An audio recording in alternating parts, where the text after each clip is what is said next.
Orang-orang Melayu yang telah lama menetap di Kayutangi, serta telah kawin-mawin dengan orang-orang pribumi, yakni suku Dayak, melahirkan beberapa keturunan campuran, yang kemudian disebut sebagai suku Banjar.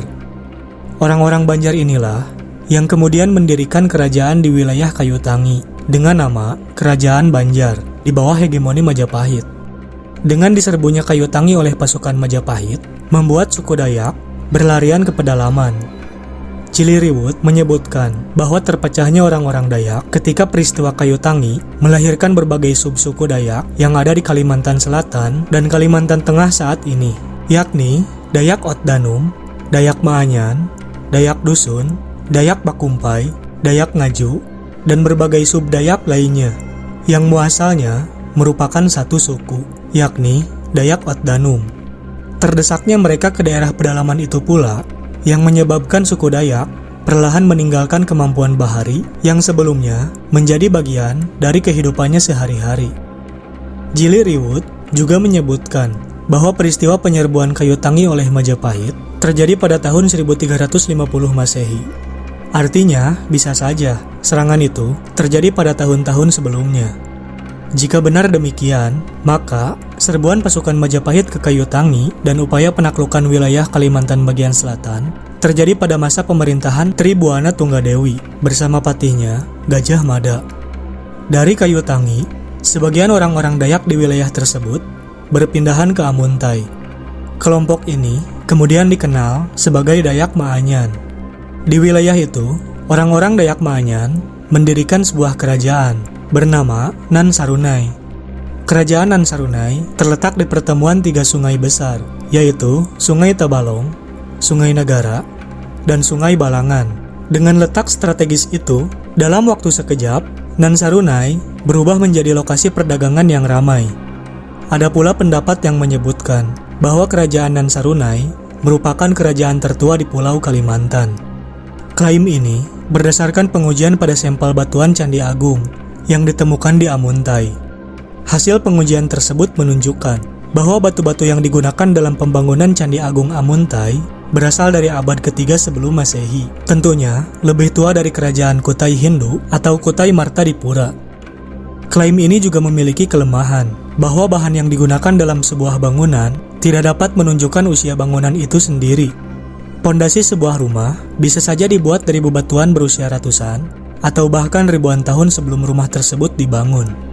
Dengan demikian, kami lebih meyakini alur dan uraian dari Ciliriwut tentang berdirinya kerajaan Nan Sarunai. Kerajaan itu didirikan oleh orang-orang Dayak pelarian dari wilayah Kayutangi.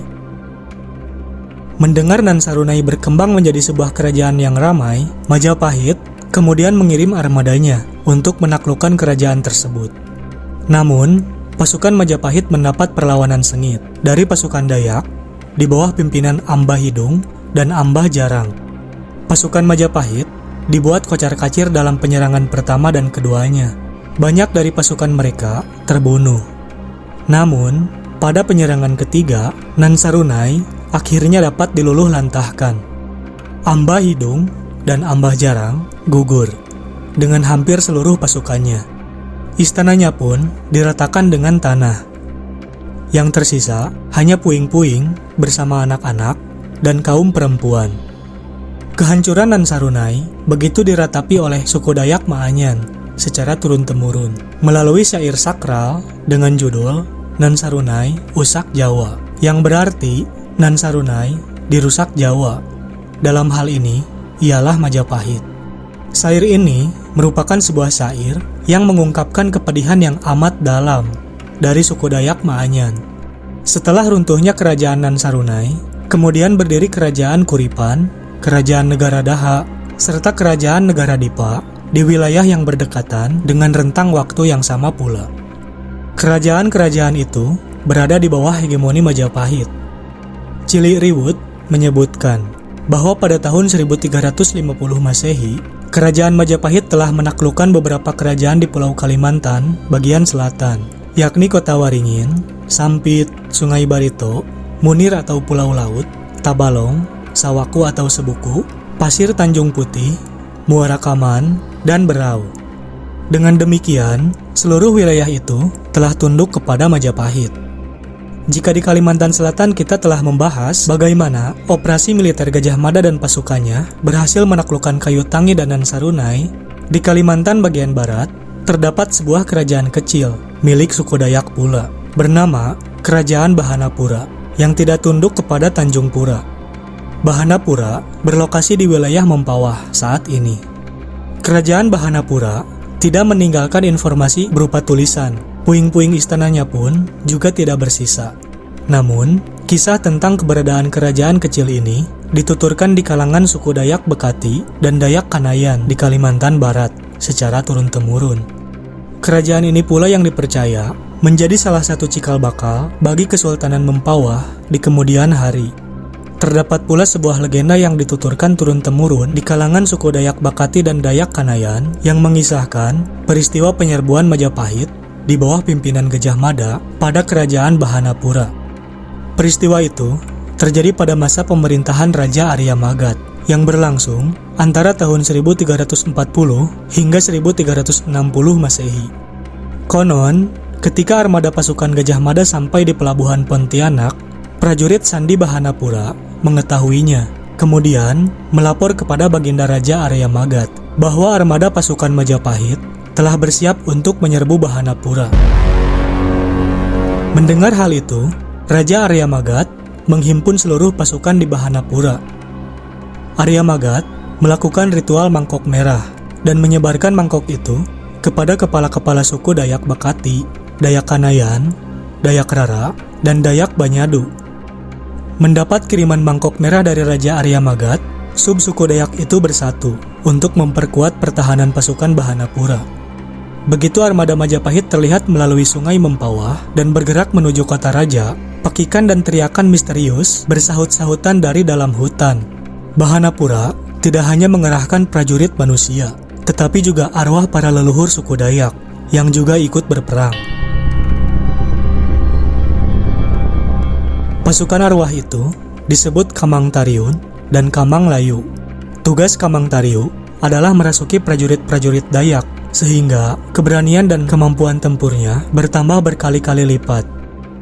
Sementara Kamang Layu bertugas merasuki pasukan musuh, sehingga musuh pun menjadi lemas lunglai, gemetaran, dan kehilangan nyali. Pasukan Majapahit yang terkenal berani itu pun menjadi seperti kehilangan nyali. Banyak pula dari mereka tiba-tiba pingsan secara misterius, sementara sisanya menjadi pucat pasi dan gemetaran. Gajah Mada pun kebingungan menghadapi situasi itu. Meskipun dalam kebingungan, Gajah Mada tidak pernah panik. Ia mencoba berpikir tenang dan mencari siasat untuk bisa lepas dari cengkraman pasukan arwah leluhur suku Dayak, Kamang Layu itu. Gajah Mada kemudian berkata kepada pasukan Bahanapura yang mengepungnya bahwa kedatangannya ke wilayah Bahanapura bukan untuk berperang, melainkan untuk mencari sekutu. Gajah Mada meminta izin untuk diperkenankan menemui Raja Arya Magat. Setelah pesan Gajah Mada itu disampaikan kepada sang raja, Arya Magat mengizinkan Gajah Mada untuk menemui dirinya. Dikala Gajah Mada menghadap Arya Magat, ia mengatakan pada sang raja bahwa kedatangannya bukan untuk berperang, melainkan untuk mencari sekutu dalam menghadapi ancaman serangan dari pasukan Kekaisaran Mongol. Majapahit menghimpun seluruh kerajaan di Nusantara bukan untuk sebuah kekayaan, melainkan untuk menghimpun kekuatan. Gajah Mada mengajak Arya Magat untuk menjadi bagian sekutu Majapahit, dengan tujuan untuk bersama-sama menghadapi serangan dari pasukan Kekaisaran Mongol jika datang sewaktu-waktu. Mendengar penjelasan Gajah Mada itu, Raja Arya Magat setuju untuk bersekutu dengan Majapahit. Arya Magat memerintahkan para dukun dan ahli spiritual untuk segera memulihkan pasukan Majapahit yang berada dalam cengkraman arwah Kamang Layu. Setelah para dukun melakukan ritual untuk mengeluarkan arwah-arwah Kamang Layu itu, seluruh pasukan Majapahit pun pulih kembali seperti sedia kala. Tak ada satupun prajurit Majapahit yang gugur di tempat itu. Melihat hal itu, Gajah Mada menjadi takjub, kemudian meminta bantuan pasukan kepada Arya Magat untuk ikut memperkuat pasukannya dalam agenda penaklukan Sarawak, kemudian penaklukan Thailand untuk dijadikan pangkalan militer dalam menghadang ancaman pasukan Mongol. Ada sumber yang menyebutkan bahwa Arya Magat kemudian pergi bersama Gajah Mada untuk menaklukkan Brunei dan Thailand. Namun versi lain mengatakan bahwa Arya Magat tidak pergi bersama Gajah Mada, hanya memberi bantuan pasukan kepadanya sebagai bukti persekutuan dan perdamaian antara Arya Magat dengan Gajah Mada. Patih Gajah Mada juga menghadiahi sebilah keris bernama keris Susuhunan kepada Arya Magat. Konon, hingga kini keris itu masih disimpan oleh keturunan Arya Magat. Sepeninggal Gajah Mada dan armada pasukannya, kerajaan Bahanapura kemudian berganti nama menjadi Kerajaan Bangkule Rajang, yang artinya nyawa raja. Sementara Raja Arya Magat mendapat julukan baru, yaitu Patih Gumantar, yang artinya dia yang telah membuat gemetar. Dalam hal ini adalah Majapahit. Kisah tentang Patih Gumantar alias Arya Magat ini kemudian tersiar di kalangan kerajaan-kerajaan dan rumpun suku Dayak lainnya. Ketika itu, tradisi ngayau atau berburu kepala manusia masih sangat umum di kalangan suku Dayak.